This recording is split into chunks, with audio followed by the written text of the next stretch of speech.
Hey guys, I'm James, and welcome to Games According to Jaymz. This is our first new episode in, I want to say almost 3 years. Episode number 7, if you're counting. And this episode, we're going to talk about balance in gaming. Now, you're probably wondering, well, the balance, that's this, that, whatever. Pretty much all games have some form of balance in them. Now, there are three main ones I'm going to talk about today, and a fourth one as well that I'm not that knowledgeable of because I don't really play the game that put them in. But by and large, all games have some form of balance inherent to them in some way. Now, the main one that is pretty much in any game we play is randomness, luck. By that I mean, like how you shuffle the cards or how you draw, like just random draws to how many people are playing, or even dice rolls. All of these things are fairly random unless you know how to stack a deck. If that's the case, then you're essentially cheating.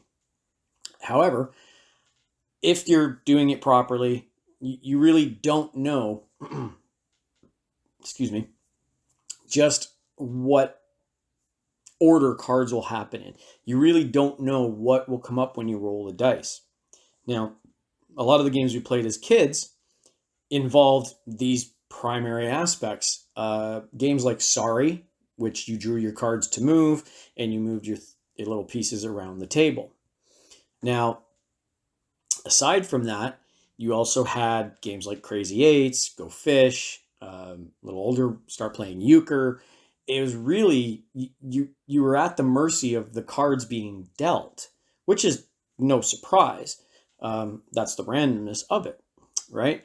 Other games like Monopoly or Trouble, really, if you had bad luck with the dice and you landed on places like go to jail or like you had to pay the community tax, or you kept landing on properties other people had. So that would be problematic as well.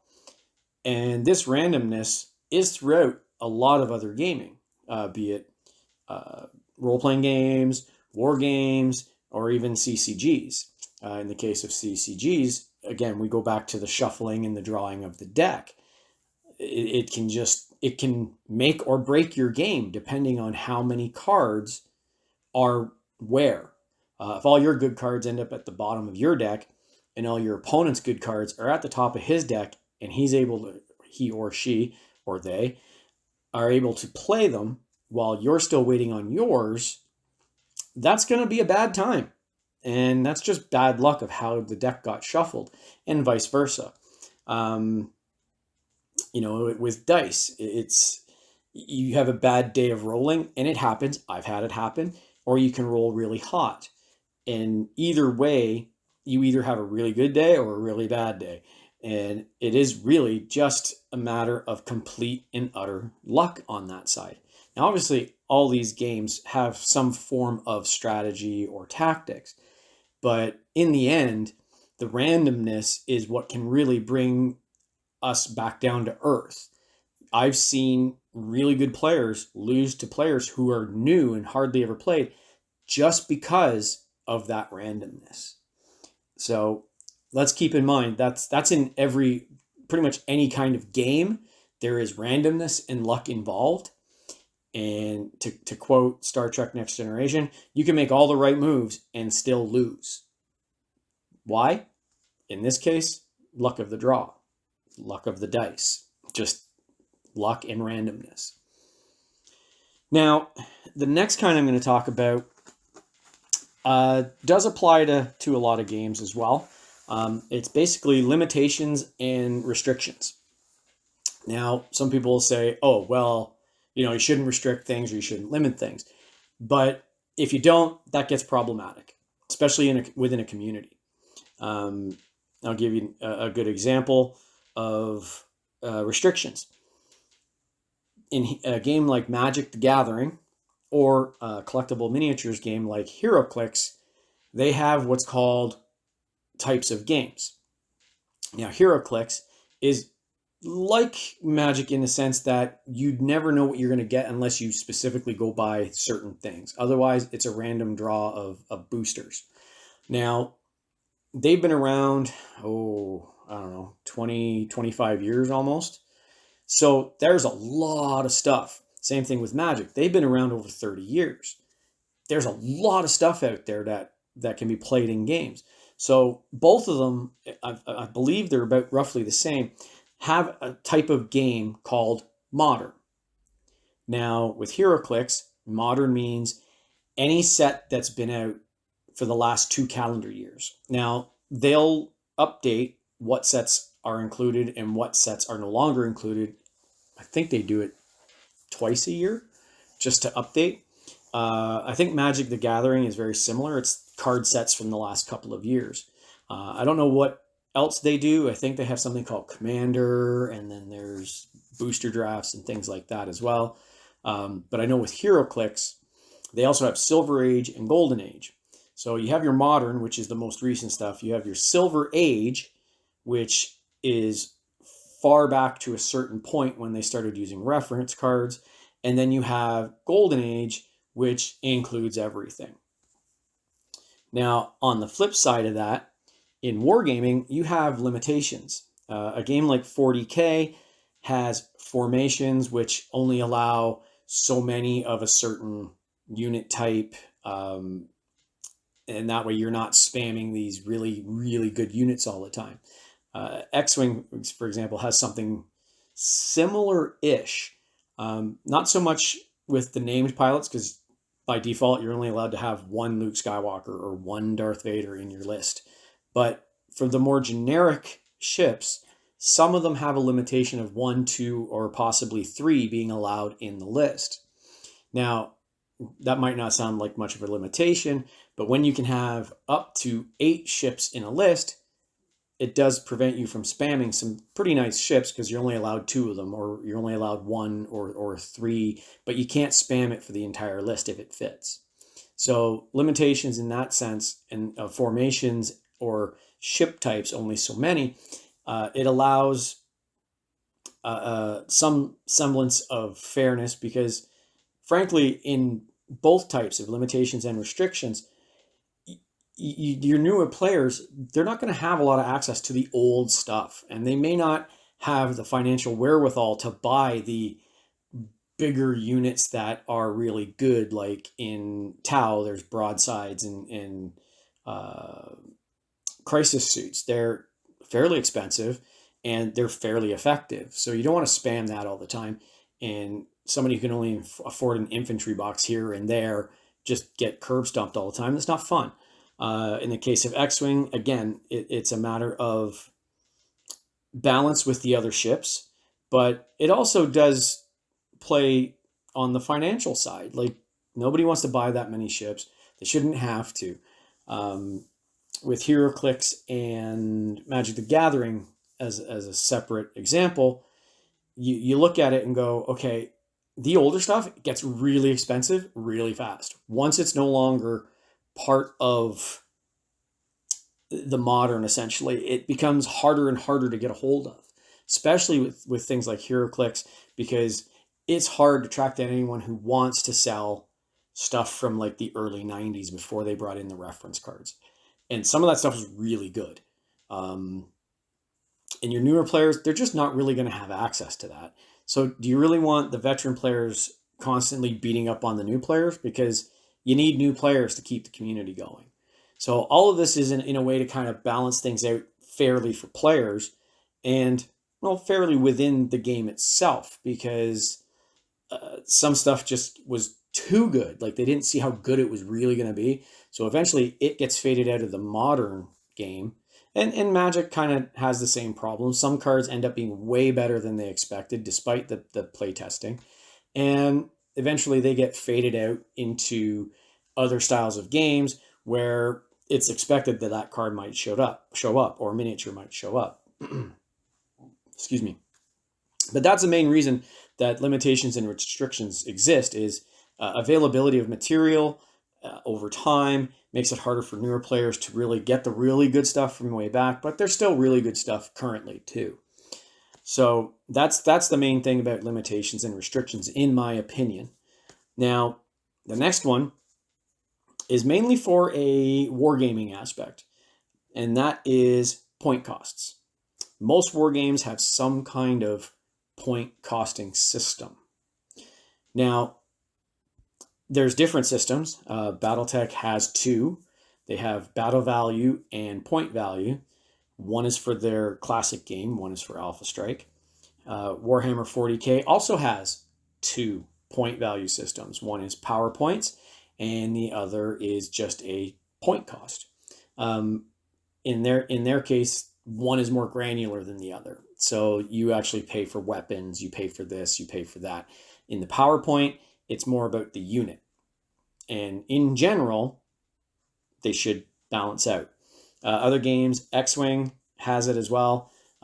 They've recently changed it to a newer style of system, which has a sub-point cost for upgrades per ship. But again, there's a balance in there. HeroClix, for example, while they still have limitations and restrictions by age of material, they too use a point system to put your super teams together. And again, in basically the whole point is that equal point value forces, in this case, should be fairly balanced. It's not always the case, but much of the time it is. It generally works out unless there's certain units that are just so weirdly costed it just doesn't work.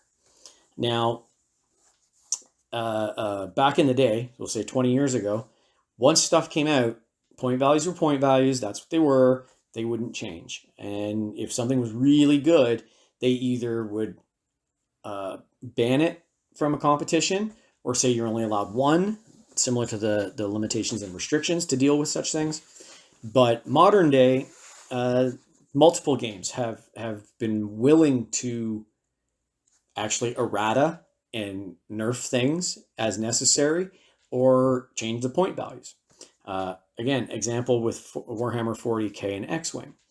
X-Wing, I think it's quarterly, does points adjustments. Does points adjustments for ships, upgrades, what have you. Everything in the game is looked at and adjusted if they feel it needs an adjustment. So a ship that was 5 points back in November, it might be 4 points now.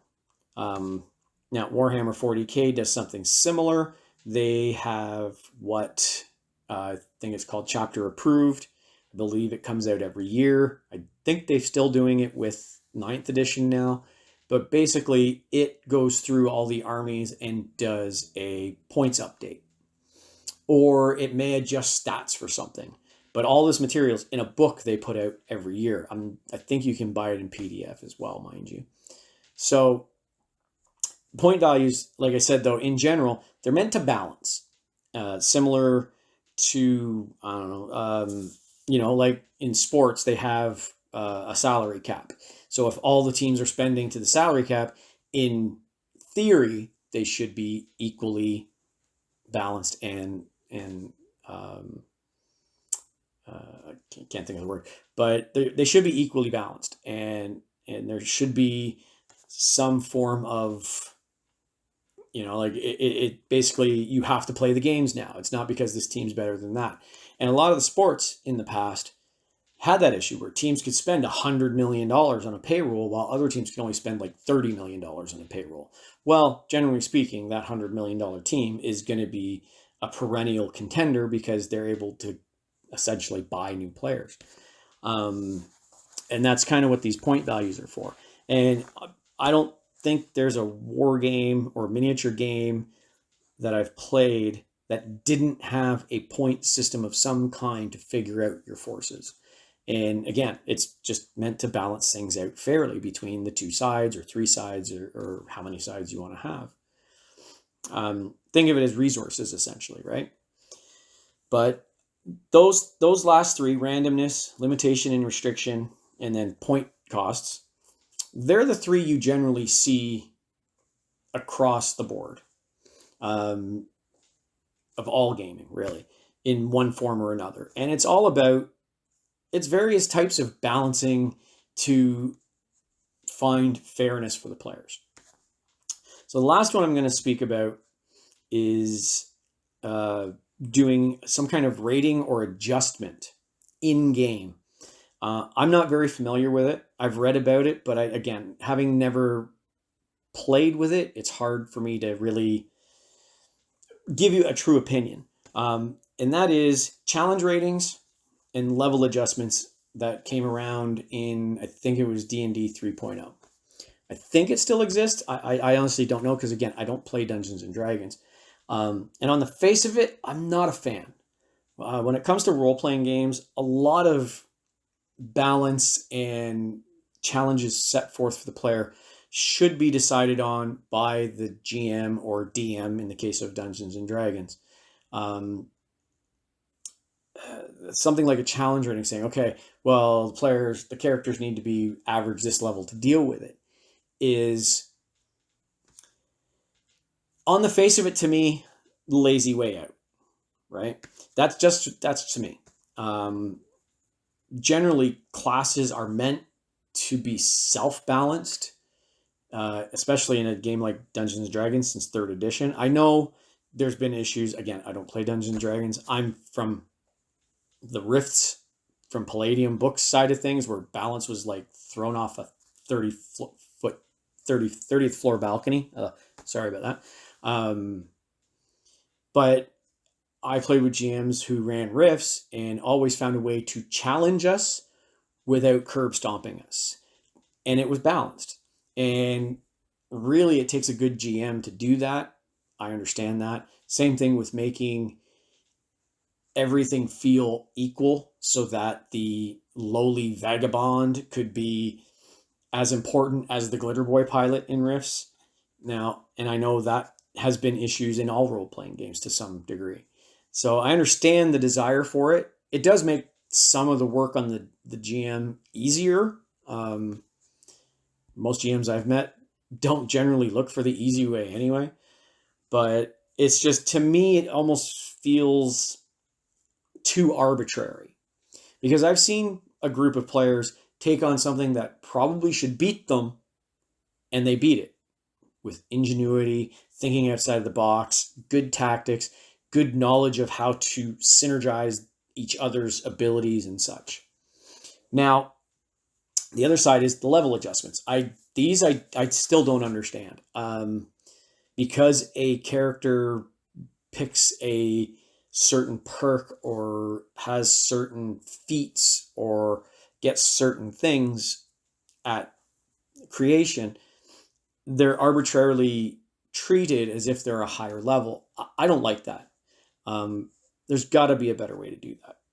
And that's just, again, my opinion on the surface of things.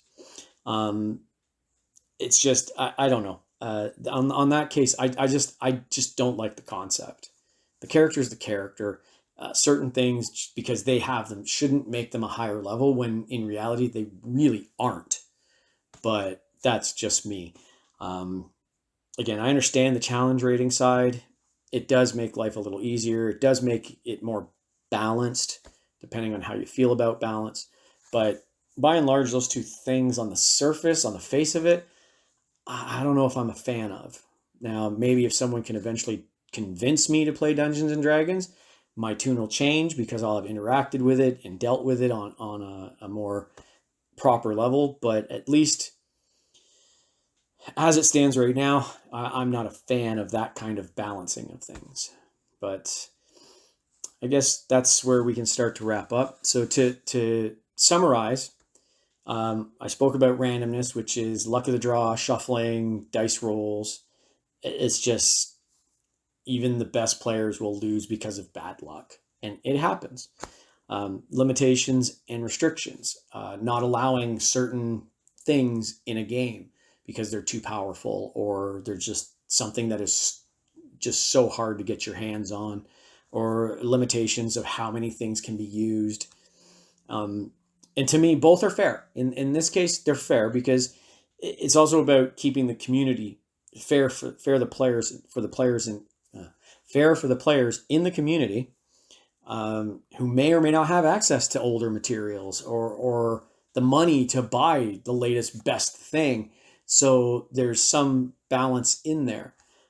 Point costs, again, it's fairly self-explanatory. Two opposing forces of equal point value should in general be relatively balanced. Excuse me. And then lastly, the challenge ratings and level adjustments, which we just spoke about. I'm sure there's other ways to try and balance things individually, like specific class feats, features, things like that within some of the games. But by and large, the first three are the ones you're going to see the most in all gaming in some form or fashion. So just to wrap up again, balance is not a bad thing. It does seem to get treated like a dirty word sometimes, but balance is not a bad thing. You want your players to have a fair chance, and most things that are built into games to balance them out is to give every player a fair chance at winning, or fair chance at succeeding anyway, or at least putting up a challenge. But to me, balance means a variety of things. I just discussed 4 different things, that generalized areas that are types of balance. But yeah, balance is not a bad thing, and I see arguments about it online all the time, and players go, "Oh, it doesn't need to be balanced. Let me balance it. I know better. This, that, and every other." And frankly, that's a bunch of bupkis. That's an old word, but it works. Balance is not bad. It's not evil. It's not a dirty word. In fact, balance is needed. Otherwise, you will constantly lose people from your gaming communities for one reason or another. If they don't think they can succeed, if they don't even think they have a fair chance to succeed, they're not interested. They're not going to want to take part. So keep all that in mind, guys. Again, randomness, limitations, restrictions, point costs. These are pretty much everywhere in gaming in some form. So with that, I'll wrap up. This has been Games According to James, and I am James, and we will talk to you next time. Cheers.